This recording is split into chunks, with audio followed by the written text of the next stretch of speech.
for everyone coming. I so well. Not about me. Just like a massive thank you to Rebecca and Alex and Henry and for bringing me up and giving me a chance to have a little discussion with you guys, and for putting on my Happy Benny movie with my man Dick White.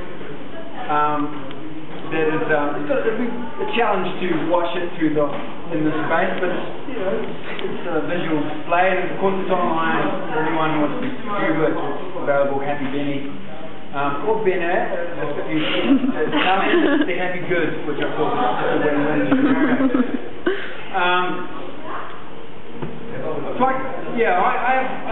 I have something, a really important idea that I really want to discuss with you guys. As a way of introduction, I want to explain the suit. This is the suit that I photographed when I first did the Happy Benny, the Beneficiaries Office, and we got a really beautiful photograph in the mini newspaper on pretty much the front page. The second page was the big show. It said, artist paints noble picture of the doll, and it had me at the desk looking kind of a corporate, crazy guy. I got this suit bought for me by my uncle when I was in 1997, when I came this close from becoming a Wall Street broker in New York. And the shoes too.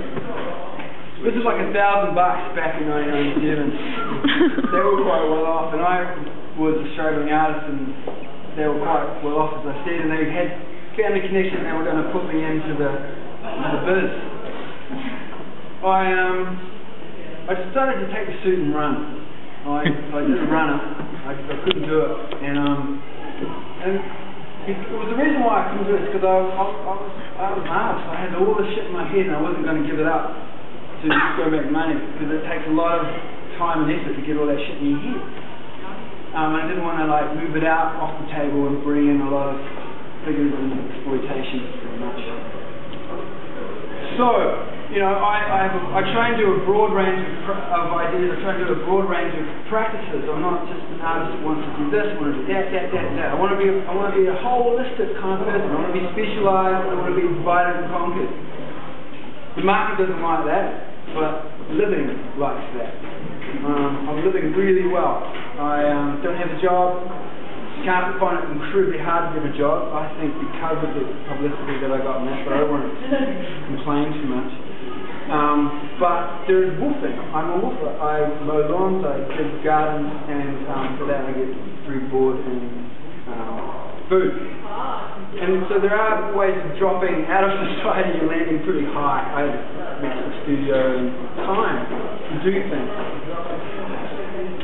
When I did the Happy Benny, it was obviously a media sensation. It was very controversial, and we got slammed. But we brought the ideas to the public using a very simple device, and that was show who pays your bills. We showed that I was funded by Creative New Zealand and WIN. Now the public supposedly didn't like that, but what they really showed is that they were engaged. They wanted to know where their money was going, and that it was going to me, and I was doing this. Now whether they disliked it or disliked it, you'll never really get in the media, because the media has to have a good guy and a bad guy, and they need to sell papers, and so it's got to be sensational. But the weight of doing an idea like this, exposing my financial basis, is incredibly beneficial to broad society, because they get to see that their money, the taxpayers' money, is being used to fund delicate, dangerous ideas that are trying to get the wheels of society moving on all levels of society. Now, this idea that I really want to discuss, and we can perhaps discuss it as it happens, but what I'm really concerned about is here in the university environment, we have artists, and now these artists are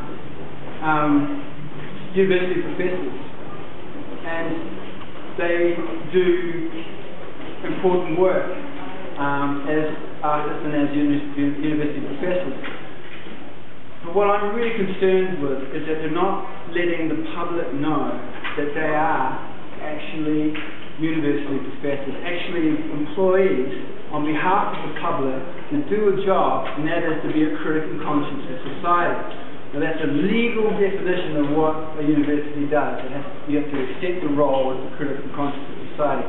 You can't do that unless the public know that if you're Michael Kofi or Ed Al or any of these professors, if you don't tell the public straight up that you are a university professor, your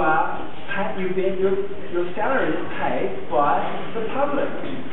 Now, that's not a popular idea, and there's a lot of various reasons why that's not being done. But the problems that it's causing because it's not being done are enormous. It's creating a vacuum of perception out there in the public that there is no translation, there's no intelligentsia, there's no one engaging with these delicate and difficult ideas at a societal level, and that's causing people like me who are not part of the institution to be absolutely crushed by the system when we bring up these delicate and strange ideas. And so if there's not a standard established by the people who are actually paid to do the job, they're actually accepting money, they're actually accepting the power and the privilege to do the hard job that is to withstand the public scorn of accepting public money and doing wacky art. If they can't stand up to that, what chance have the rest of us who don't get that money to do our thing and have some chance of it being understood on a broad public platform? Does that make sense? Does anyone, can I clarify any of that idea to anyone? Want me to repeat? Does anyone agree with what I just said? What do you want the expert architect to do to make their practice transparent? Yeah, what would it take for an artist that is actually an employee of the university to be transparent about that? How about just be proud of the fact that you have a job, that you have a very important job, a very powerful job that you're doing on behalf of the rest of us, to be a critic and conscious society. I'm not talking about their work. I think the artists by default are doing that. I'm not talking about being more critical, making particular types of work. That's not what's at stake here. It's promoting the fact that you are employed to do that job. So I want to see, as a taxpayer, I want to see what I did. I publicized that I was a beneficiary, that I was getting credit and stealing money, and I was making art that was doing dangerous, critical ideas about society. Why can't they do that? Why can't they say, hi, I'm going to Venice, and I work for Auckland University? Straight up. That should be a point of pride. They should have some respect and some celebration in the fact that they're doing a good job, which they are. They actually are doing the job. They're just not promoting it to the public. And by not letting the public know, they're not inviting the argument, they're not getting the discussion happening at a broad enough level that really needs to be happening. And unfortunately, you just have to weather that storm of stupidity. Oh, you shouldn't be allowed to do a dunny and a goat or whatever. You have to weather the cheap shot to get penetration, to get all the ideas that are attached to a goat. No, it's a donkey. There's a donkey and a tulip. You have to weather the storm, the brunt of the sensational aspect of anything, so that the rest of your ideas, like truck and trailer, can actually pass through the layers of society. They're not doing that, and that's a real problem. So why do you think they're not? Why are they not doing that? Well, really, we can speculate over why they're not doing it. There's obviously a huge transition going on, or has been, that's almost complete really, of universities moving from a social responsibility position to a completely corporate responsibility kind of model. But, I think the law's been around since 1989. Okay? It's the law, it's in the Education Act of 1989, it's online, it's very, very clear. It says you have to be a university, you have to have 5 characteristics. And if you don't have all of those 5 characteristics, you cannot call yourself a university. You're a polytech. It has these definitions. And so the fact that it's been very clear that to be a university you have to accept the role as critic and conscious of society. I think it's not really about, for me it's not about why, it's about start doing it. Because the law says you should be doing it, so why aren't you doing it? Just do it. You're accepting the money, you've got the power, you've got the privilege.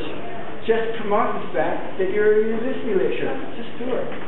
That shouldn't be, it will be hard, it will create ripples. It will create, it should strengthen. But so like, Campbell Jones, the facility lecturer, he wrote a thing about the student protest actually. Yep. For the Herald,